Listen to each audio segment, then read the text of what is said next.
It's gonna be hard to do this because it's real and you can't pause reels. But I just looked at a video by Nick Maines, the guy that plays Nian in Supergirl, uh, and I followed him on Instagram, despite the fact that I already knew that he was gonna talk politics a lot.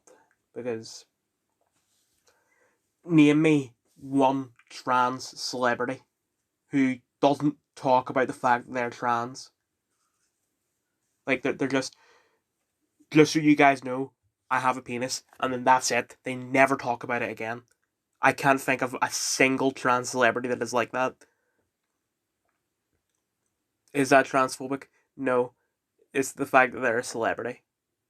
Because celebrities just love talking about politics, because politics doesn't affect them from their $50 million mansion. I know that he wouldn't be able to afford a $50 million mansion, but you get the point.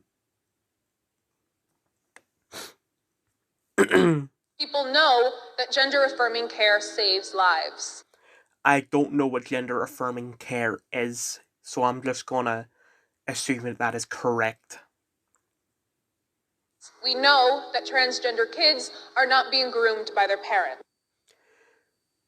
No, they're mostly being groomed by their teachers. Because, and he says later on, fourth graders. Let me just look up what age fourth graders are. Like I don't know. I don't think fourth grade is the same as P4.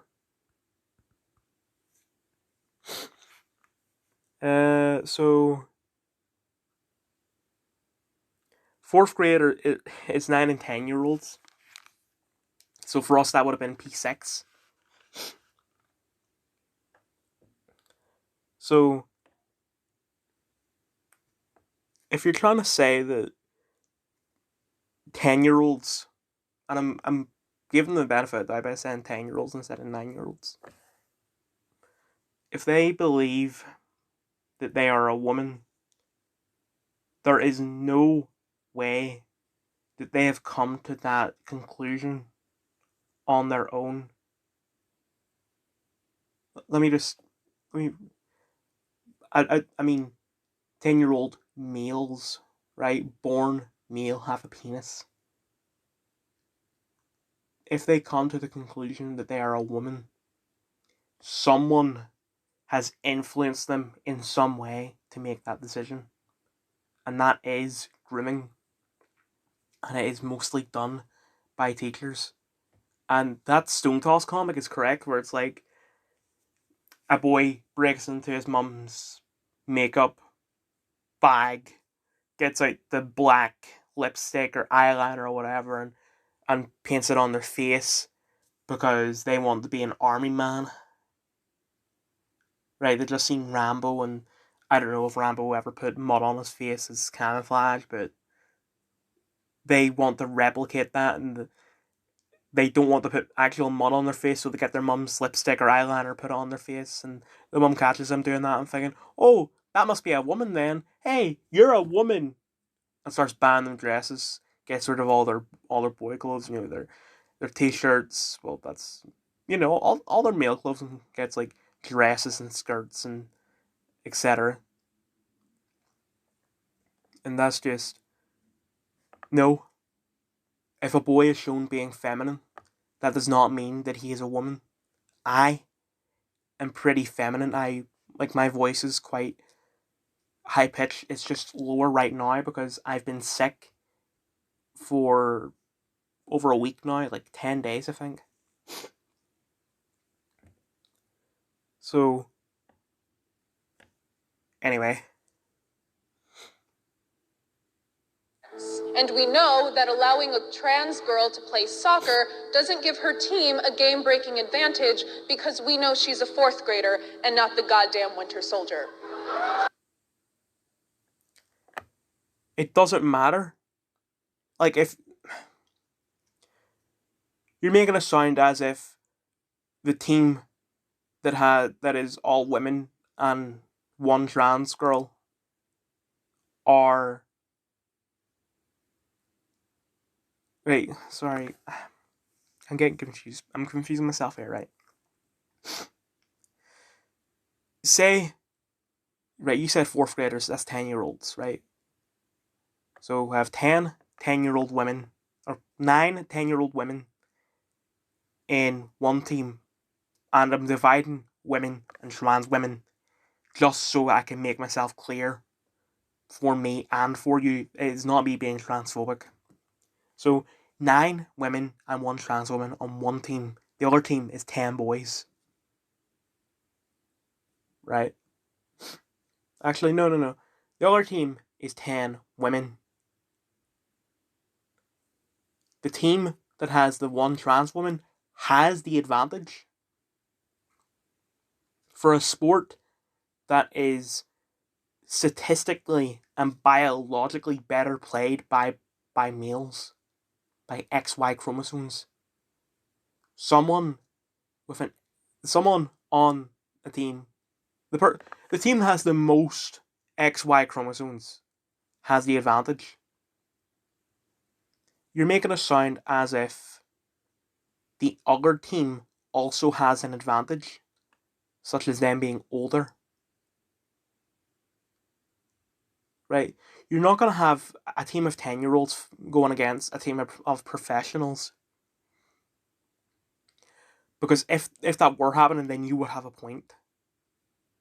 But that's not what is happening. If I join the football club, it will be 17-year-olds versus 17-year-olds because I am 17. And if I go on to the women's team identifying as a woman, and my team goes against a team of all biological women, my team, despite the fact that I am crap at football, will have the advantage. I think that's the end of the video. Let me just check. Education is not our problem. Our problem is that despite the objections of leading scientists and medical experts, despite the heartfelt testimonials of kids and parents who are actually going through this, lawmakers are still inclined to pass this harmful legislation targeted at children. I don't know what this harmful legislation is, and just from saying, I wouldn't be able to Google harmful legislation for trans children and get what he is talking about. So I'm gonna need you to actually tell me what this legislation is. But what I'm gathering is that this legislation is bad for trans children, or just trans people in general. And leading scientists are fighting against this legislation. Well, the thing is, Nick, the science says no matter how hard you try to be a woman, doesn't matter if you take hormones, grow out your hair, put on makeup, cut your dick off, grow tits, you will still be a man because you will still have XY chromosomes. Until we have the ability to change that Y to an X, you will always be a man.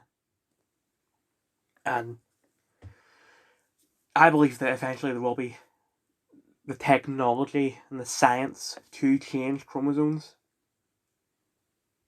Especially because these trans people really, really want it.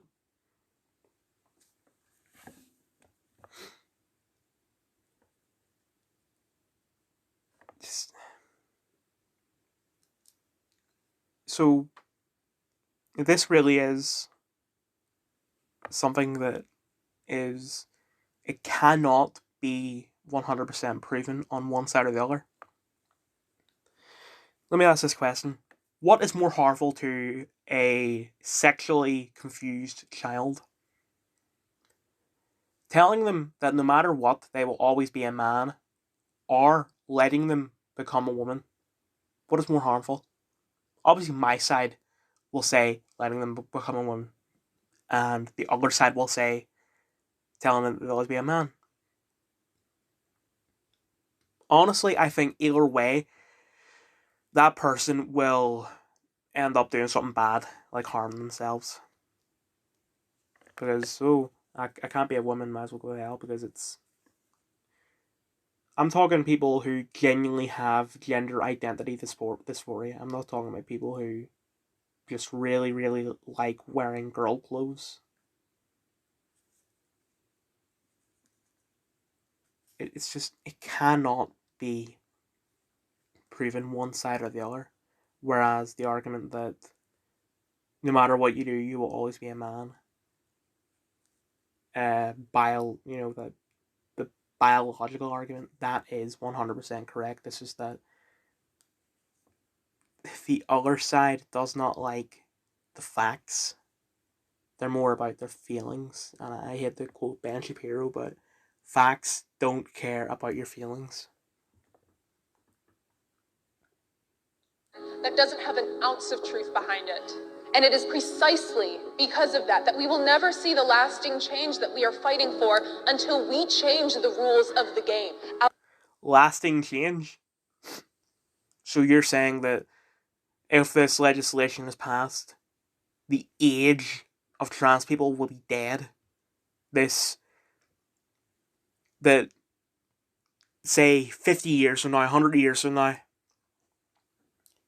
there will be history lessons in school about how stupid this generation was for thinking that they can become the other gender. That sounds perfect. That sounds like a paradise to me. Also, you want to change the rules of the game. You want to fight dirty. That does not make you sound like the good person. Our opponent does not deal in the currency of truth. Yeah, we do. We have the science on our side. You are the ones that rely more on feelings, right? And these are romanticists, right? Romanticists. The romanticist movement was a movement of romanticism, and it was mostly offers. And when we learned about that in English, one of the things that we were taught was that they put feelings over facts. And that's exactly what you do. Like, trans people. I feel like a woman, therefore I am a woman, despite the fact that in truth I am a man. So we cannot overcome them with education alone. We need legislation. What do you think this legislation should be? What should the document that this law is for should say? Because you really have not provided any context to what you are saying. So it can only be assumed that you want to make all children trans. I know that you don't, thank Christ, but you need to give us context. The only reason why you haven't given us context is because you decided to upload this as a reel, because reels get more views. And you're only really known for Supergirl, despite the fact that you did voice Osa in Siege. A character that I've never played before because I haven't played any of the. Like, the last attacker that I played was Sam Fisher. Sorry. No, you can't call him Sam Fisher. Zero. I haven't intentionally skipped over you. Well, you're the most recent operator or whatever. You know, I'm a Gridlock main. But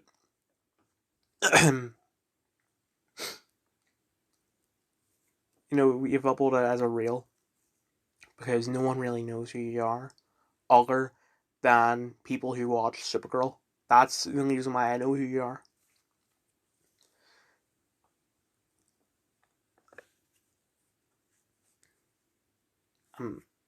This is irrelevant to the video, but whatever.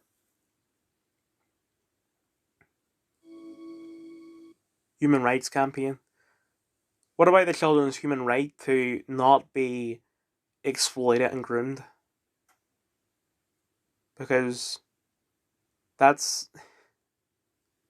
like, I've said it before and I'll say it again.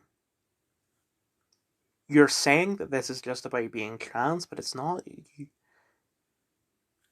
You're giving pedophiles easy access to groom children. And if you don't recognize this, then wake up. And if you do recognize this, then you are part of the problem.